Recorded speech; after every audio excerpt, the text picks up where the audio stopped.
Listen.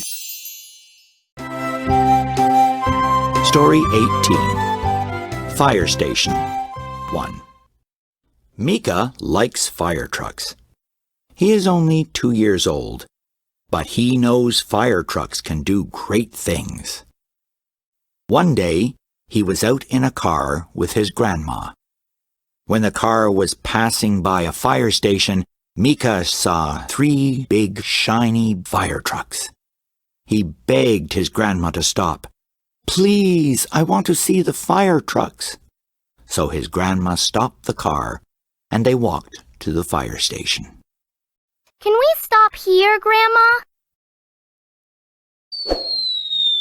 Read aloud.